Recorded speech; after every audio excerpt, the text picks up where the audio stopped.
The Hermit's Last Words. I bought the Stone Cow buyer unseen except for the rudimentary photo and details in the estate agent's window. It was part of a plot of land with a bit of forest and a small pasture, high on the south slope of Canigou, that sacred mountain in the Pyrenees. I already had a house for vacationing, and writing in the valley below, I spent half my year there one way or another. A winding 1-hour climb in my small 4x4 took me to see it for the first time.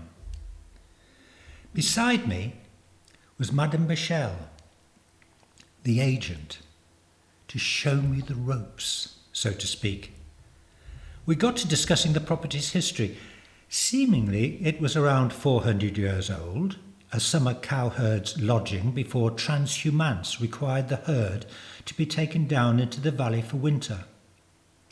She thought it was used as a refuge during the winter boar hunting months. And for the last decade it had been home to the owner, a hermit. Hermit? I asked a bit incredulously. I had a momentary picture of the tarot card, as I was a reader. Then, afterwards, flashes of long-haired, bearded old men of varying spiritual vocations queued up behind my eyes. Religious? I asked. Not that one might recognize. There is nothing in the building that would suggest it. And everything is there exactly as he left it, the moment he vacated this life. She said the last phrase in a low, dramatic semi-whisper, as one might use to raise a few hairs on the neck of a listener. I went along with her. How did he die? Writing. He was sitting, head on his arms, hunched over a manuscript. It's still there, on the table, exactly, undisturbed. You bought it, along with everything else. There was no evidence of living relatives. The proceeds are to go to dog welfare. There was just a single stipulation in his will, recorded in the presence of an avocat.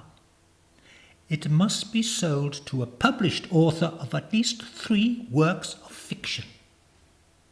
Extraordinary. I knew this already, of course, but still, it was such an unusual stipulation. It was what had attracted me to Madame Michel's window advert. Isolated property for sale. Buyer must be an established author, €10,000. It might be the first time the buyer of a property had had to go to a lawyer's office, armed with utility bills, a passport, and copies of 3 published novels. We reached the upland meadow and took a little overgrown trail off the tarmac road. The tall grasses swished under the car's chassis. The bushes on either side scratched at the paintwork. Moments later, we eased out into an overgrown space with the building at its rear, as if sheltering against a thick, forested barrier. Not exactly what I would call home, murmured Madame Michel. Don't you agree, Madame Jones? But a tranquil retreat for a grand opus, no? We got out of the car and pushed our way through the wildness of the meadow. She carried the keys. There was both a modern Yale lock and an old iron affair. The windows were protected by bars, so on the whole the building was fairly secure. There was an outside toilet in newish pine fixed to one side. I liked the fact that the stone walls were unmortared and higgledy-piggledy, but covered with pale lichen. We entered easily enough, no protestation from the locks. My first impression was of order and cleanliness, despite long unuse. No dust to speak of. The inner walls were finished off with tongue-and-groove boarding. The door had a draught excluder, very ship-shape. In the centre was a modern wood stove shaped like an egg. In the single space there was a desk area, a bed area, a kitchen area, and a large upholstered leather chair facing big window which looked out over the patch of land where my car was parked. A single bookshelf, surprisingly, contained nothing but plays in several languages. Ancient, last century classics, and modern. No novels, no non-fiction. Well, I thought to myself, I'm no playwright, Monsieur Écrivain. How does that please you? Or not? On the deck was the manuscript he'd died on. The top sheet had an oily residue, I assumed from where his forehead came to rest. Curiously, I looked at the last words of the handwritten play. The names of characters were centrally placed with their dialogue underneath. The last character named, Baptiste, was saying, I must be read aloud or I am not of this world, and... Here the speech was interrupted by the author's death. In the white blankness following, that all writers know and revere, was a future yet to be written. But not by Monsieur Alain Zevon, the Hermit. At one side was an old black Parker fountain pen, its gold top separate, and an ink bottle. Above it, heavily annotated in ink, was the Pirandello play, 6 characters in search of an author. An inky note said, Art begets life. We headed back down the valley. I had with me the manuscript and the fountain pen and ink. I dropped Madame Béchel off and put the house keys she gave me in a compartment in the car. I had to go to Paris the next day and resolved to take the manuscript to read on the train from Perpignan. As you might have guessed, had you thought about it, my sleep that night was beset by dreams of the house, of an author dying, of plays being performed in theatres. A bit groggy, I drove to Perpignan to catch the 6:30 a.m. Barcelona-Paris Express. I slept for a while and was awakened when the train halted at Montpellier. Passengers entered the carriage. A man seated himself beside me carefully, silently, deliberately not catching my eye. A couple arranged themselves, unspeaking, in the 2 seats on the other side of the aisle opposite. I went and bought a coffee and resumed my seat, taking out Zevon's stapled sheets.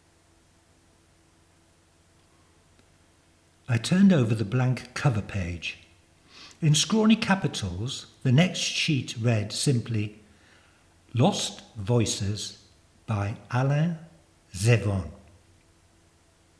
On the next page was Act 1, with the stage direction, Set in the carriage of a high-speed train.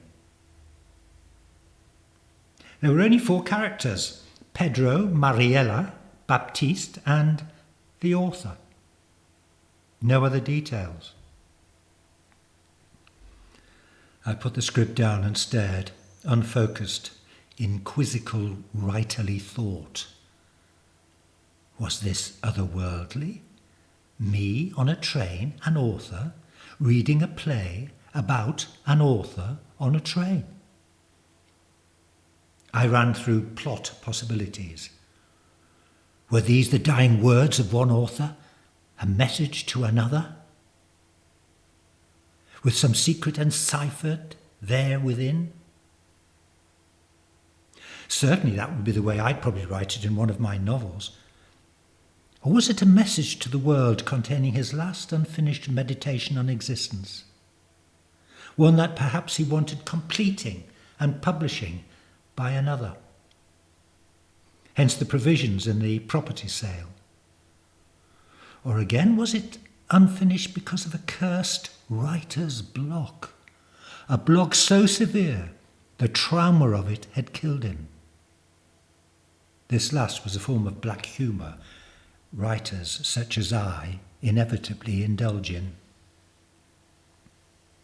I began reading it.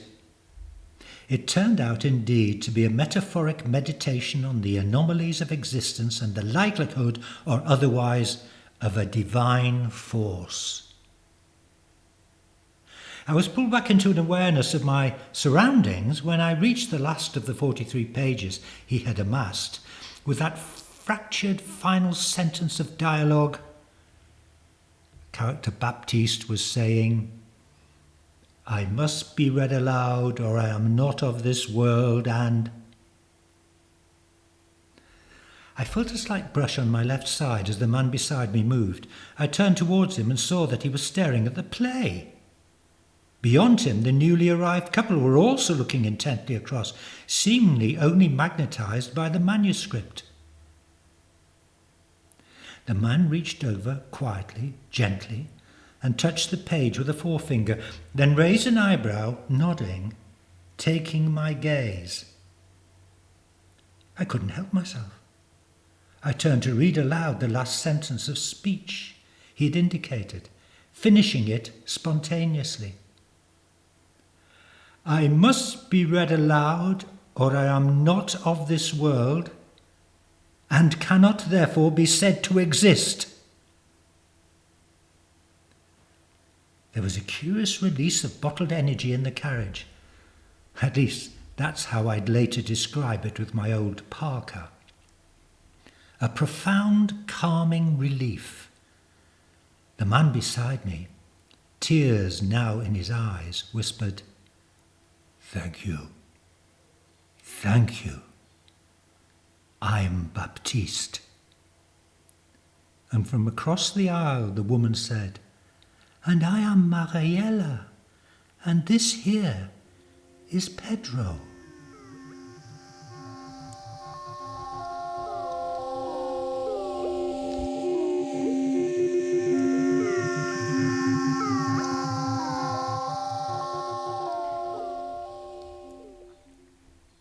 Well, that was the Hermit's last words. I hope it filled the bill. I wrote and directed a play in the 1980s called Foreplay with a slightly similar theme. You can find it on my website. As with Pirandello's 6 characters in search of an author, the characters muse on who has brought them to life. Or, if you remember, Rosencrantz and Guildenstern are dead, Tom Stoppard, and their concerns at being walk-on parts in Hamlet. So there we are, more meditations on the playful nature of existence to come. Please subscribe if you haven't already, and if you'd like to read my work for yourself, go to www.jacksanger.com, and there you can download plays, novels and short stories, and poetry for free. Or, if you wish, you can donate. It's entirely up to you. So that's it for now. Go in peace. Bye-bye. Bye-bye.